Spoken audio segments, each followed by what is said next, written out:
keluarga Nazaret, kau menjaga Bunda Kudus, juga Yesus penebus.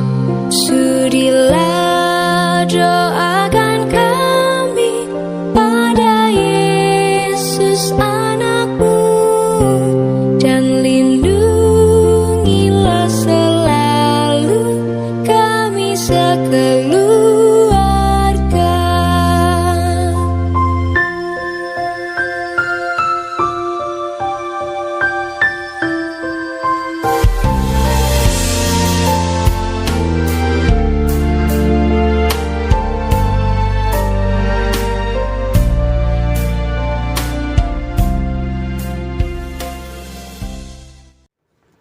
Bapak Ibu, umat beriman, Paroki Santa Perawan Maria dari Gunung Karmel yang terkasih.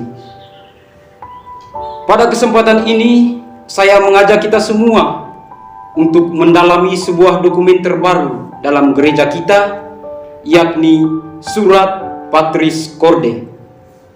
Sebuah surat apostolik yang dikeluarkan oleh Bapak Suci Paus Fransiskus pada peringatan 150 tahun pemakluman Santo Yusuf sebagai pelindung gereja kudus yang dirayakan pada tahun ini.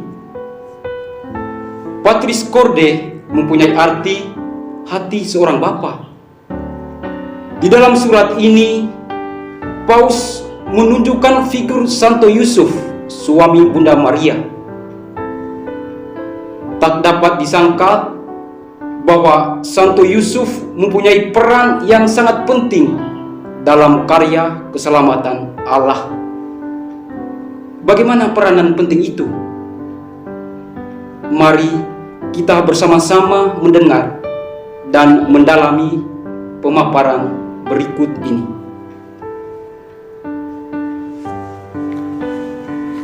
Umat beriman yang dikasihi oleh Tuhan Yesus Kristus,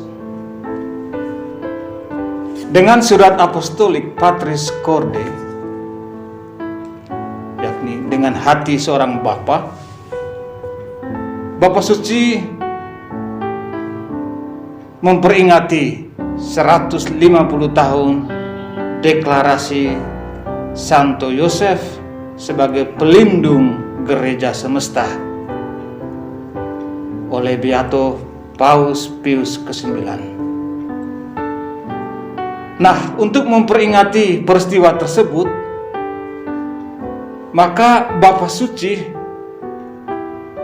Paus Fransiskus telah mencanangkan tahun Santo Yosef mulai 8 Desember 2020 hingga 8 Desember 2021. Dalam surat apostolik itu, Patris Corde, Paus Fransiskus menggambarkan Santo Yosef sebagai bapa yang dikasihi, bapa yang lembut dan penuh kasih, bapa yang patuh, bapa yang menerima, bapa yang secara kreatif pemberani, bapa yang sedang bekerja, dan bapa dalam bayang-bayang.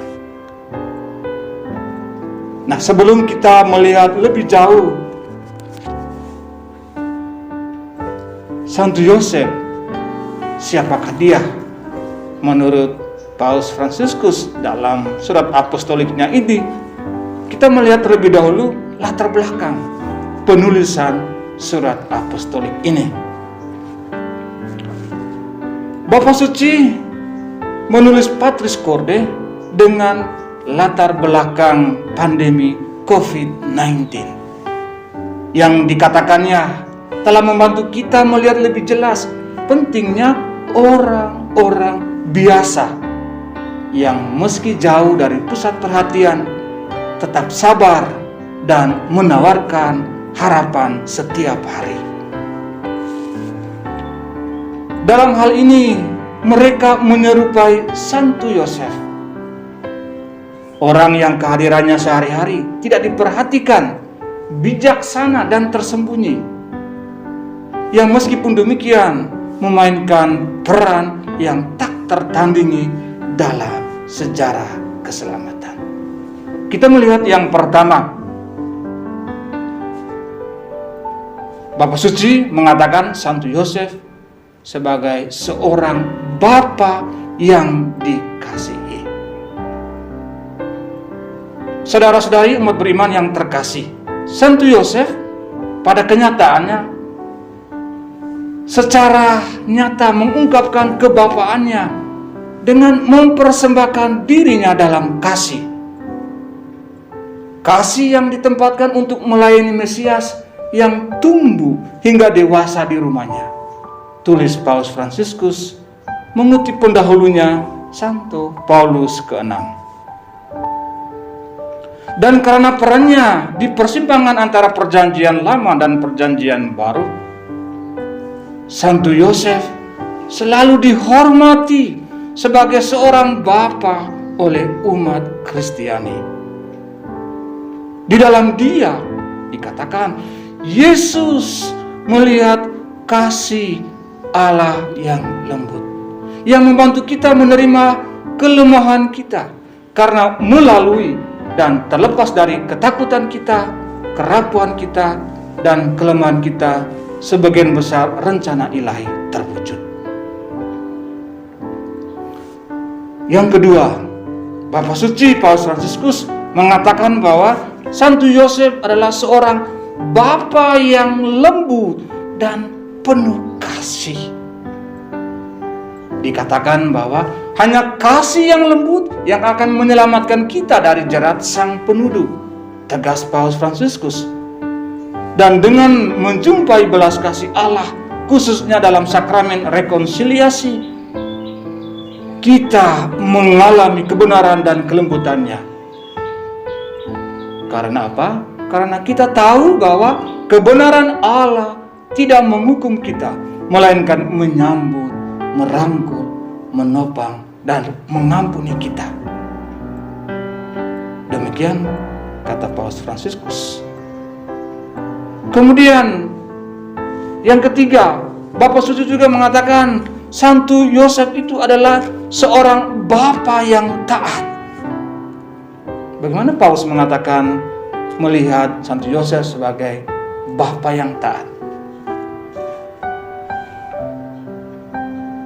Santo Yosef juga dikatakan demikian adalah seorang bapa dalam ketaatan kepada Allah. Dengan ianya ia melindungi Maria dan Yesus, serta mengajarkan putranya untuk melakukan kehendak Bapa. Dipanggil oleh Tuhan untuk melayani perutusan Yesus, ia bekerja sama dalam kepenuhan waktu dalam misteri agung penebusan, seperti yang dikatakan Santo Yohanes Paulus II, dan benar-benar seorang pelayan keselamatan. Kemudian yang keempat, Santo Yosef dikatakan oleh Paus Fransiskus sebagai seorang bapa yang menerima. Pada saat yang sama, Santo Yosef dilihat Paus Fransiskus sebagai bapa yang menerima. Mengapa? Karena ia menerima Maria tanpa syarat. Sebuah isyarat penting bahkan hingga hari ini, kata Paus Fransiskus. Di dunia kita, di mana kekerasan psikologis, verbal, dan fisik terhadap perempuan begitu nyata. Tetapi sang mempelai Maria tersebut juga adalah orang yang dengan percaya kepada Tuhan, menerima dalam hidupnya bahkan peristiwa-peristiwa yang tidak ia pahami, mengesampingkan gagasan-gagasannya dan mendamaikan dirinya dengan sejarahnya sendiri.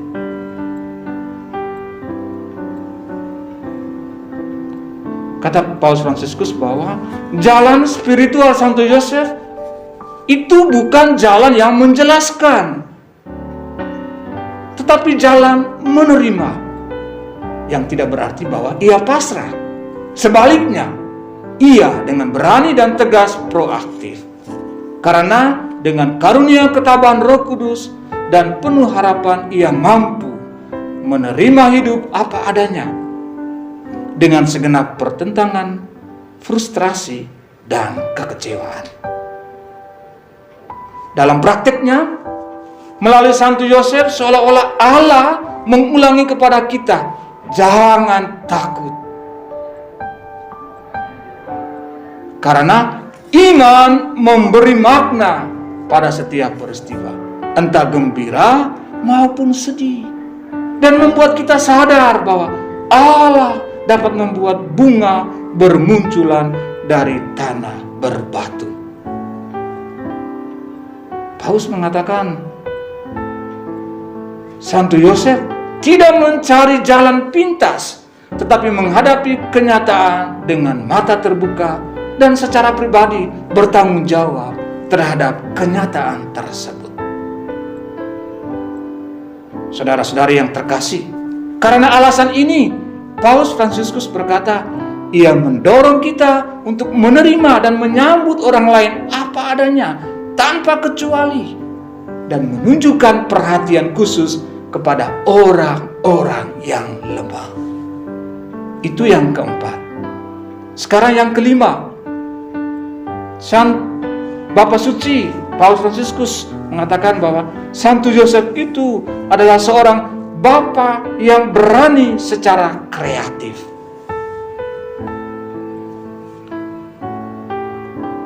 Surat apostolik Patris Corde yang ditulis oleh Paus Fransiskus ini juga menyoroti perihal keberanian kreatif dari Santo Yosef yang muncul terutama dalam cara kita menghadapi kesulitan. Sang tukang kayu dari Nazaret, jelas Paus Fransiskus mampu mengubah masalah menjadi kemungkinan dengan percaya akan pemeliharaan ilahi.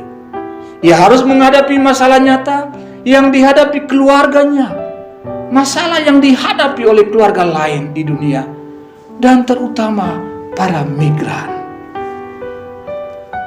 Dalam pengertian ini, Santo Yosef adalah santo pelindung khusus dari semua orang yang terpaksa meninggalkan tanah air mereka karena perang, kebencian, penganiayaan, dan kemiskinan, kata Paus Fransiskus.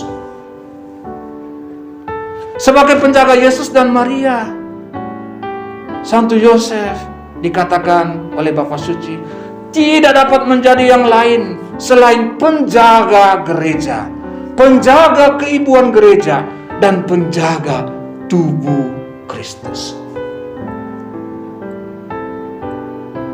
Paus mengatakan akibatnya setiap orang yang miskin, membutuhkan, menderita, atau menghadapi ajal, setiap orang asing, setiap narapidana, setiap orang yang lemah adalah anak yang terus dilindungi oleh Santo Yosef. Dari Santo Yosef, tulis Paus Fransiskus, kita harus belajar mengasihi gereja dan orang miskin. Itu yang kelima, Bapak Ibu Saudara-saudari iman yang terkasih. Yang keenam, tulis Paus Fransiskus, Santo Yosef adalah seorang bapa yang bekerja. Jadi Paus Fransiskus berkata bahwa Santo Yosef adalah seorang tukang kayu yang mencari nafkah dengan jujur untuk menafkahi keluarganya. Santo Yosef juga mengajari kita semua, dikatakan oleh Paus, mengajari kita nilai, martabat, dan kegembiraan dari apa artinya makan roti yang merupakan buah dari kerja kerasnya sendiri. Umat beriman yang terkasih, segi karakter Santo Yosef ini memberi Paus Fransiskus kesempatan untuk mengajukan permohonan yang mendukung pekerjaan yang telah menjadi masalah sosial yang membara, bahkan di negara-negara dengan tingkat kesejahteraan tertentu. Ada kebutuhan baru untuk menghargai pentingnya pekerjaan yang bermartabat, di mana Santo Yosef adalah santo pelindung yang perlu diteladani. Tegas Paus Fransiskus. Bekerja, Bapak Suci mengatakan, adalah sarana untuk ambil bagian dalam karya keselamatan, kesempatan untuk mempercepat kedatangan kerajaan Allah, mengembangkan talenta dan kemampuan kita, dan menempatkannya dalam pelayanan masyarakat dan persekutuan persaudaraan. Orang-orang yang bekerja, beliau menjelaskan, itu bekerja sama dengan Allah sendiri, dan dalam beberapa hal menjadi pencipta dunia di sekitar kita. Nah, Bapak Suci ini mendorong setiap orang untuk apa, saudara-saudari? Untuk menemukan kembali nilai pentingnya dan perlunya pekerjaan untuk mewujudkan kenormalan baru di mana tak seorang pun dikecualikan. Terutama, saudara-saudari, mengingat meningkatnya pengangguran karena pandemi COVID-19 saat ini. Paus Fransiskus meminta semua orang untuk apa? Untuk meninjau prioritas kita dan mengungkapkan keyakinan teguh bahwa tidak ada orang muda, tidak ada keluarga tanpa pekerjaan. Lalu yang terakhir, dalam surat apostoliknya ini, Bapak Suci Paus Fransiskus menjelaskan Santo Yosef sebagai seorang bapa dalam bayang-bayang. Jadi umat beriman yang terkasih, mengacu pada The Shadow of the Father, sebuah buku karya penulis Polandia Jan Dobrzynski, Paus Fransiskus menggambarkan kebapaan Santo Yosef terhadap Yesus sebagai bayang-bayang duniawi dari Bapa surgawi. Dikatakan demikian, Bapa tidak dilahirkan, tetapi dijadikan. Kata Paus Fransiskus, seorang laki-laki tidak menjadi seorang bapa hanya dengan membawa seorang anak ke dunia, tetapi dengan bertanggung jawab untuk merawat anak itu.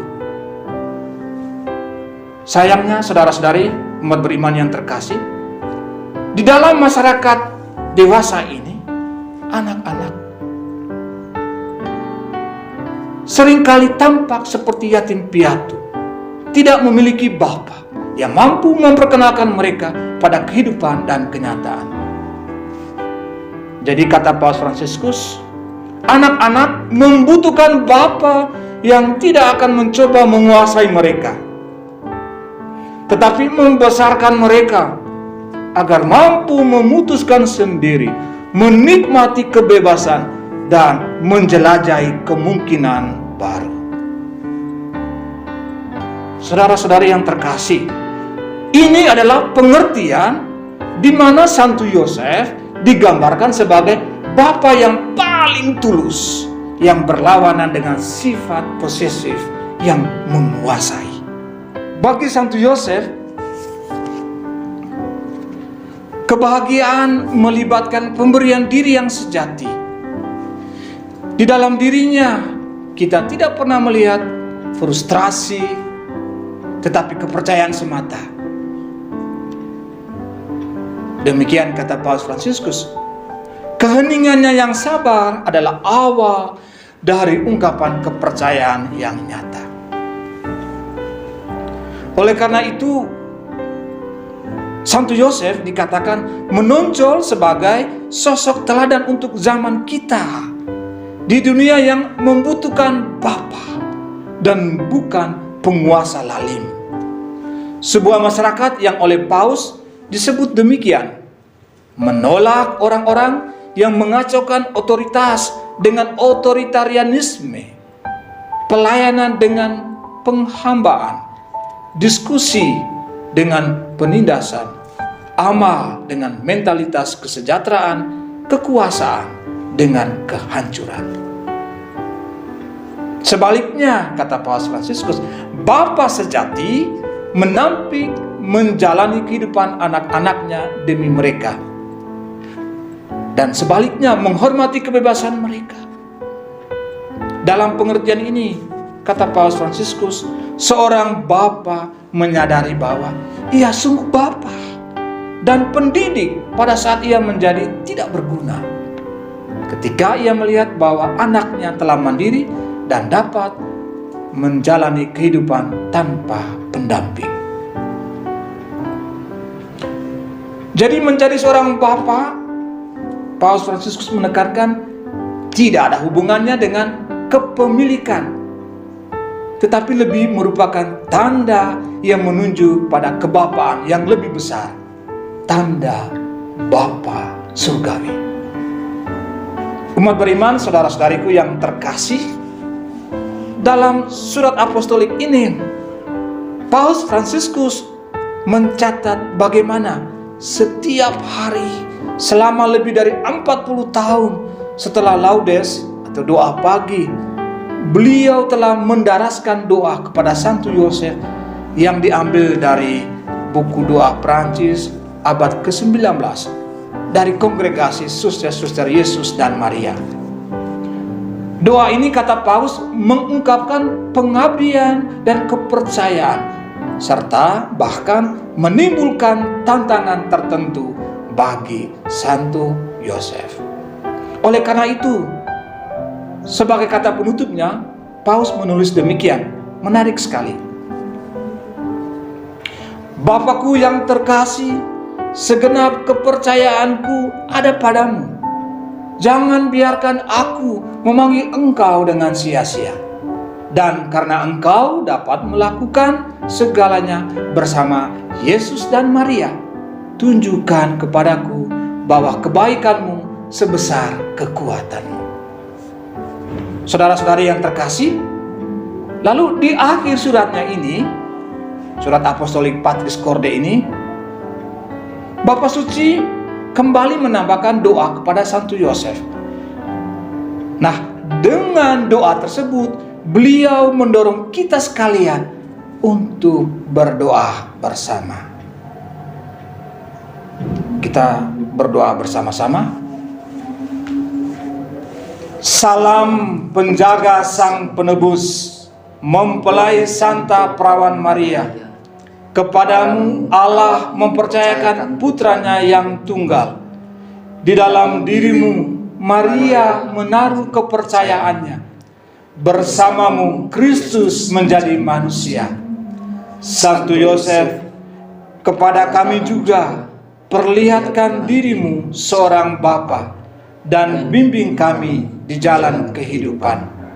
Perolehkan bagi kami rahmat, belas kasih, dan keberanian, serta lindungi kami dari setiap kejahatan. Amin.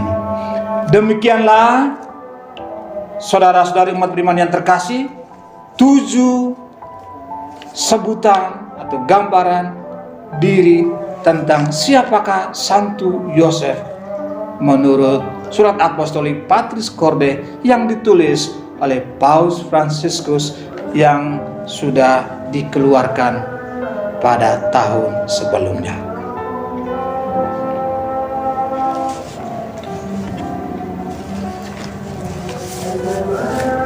Umat paroki Santa Perawan Maria dari Gunung Karmel yang terkasih dalam Kristus Tuhan, semoga katekese umat dengan tema Patris Corde di masa Paskah ini dapat membantu kita untuk mempelajari figur Santo Yosef yang adalah suami Maria yang seluruh hidupnya dibaktikan hanya kepada Allah. Dalam masa pandemi yang serba sulit ini, kita perlu belajar dari Santo Yosef yang adalah cerminan bapa rumah tangga yang tegar dalam menghadapi kesulitan dan persoalan hidup. Kenyataannya bahwa lambatnya Allah dalam menolong kita dalam kesulitan hidup seringkali membuat kita lupa akan kebaikan Allah. Marilah kita belajar meneladani figur Santo Yosef, teladan para suami bagi semua orang Kristiani. Amin. Dikenal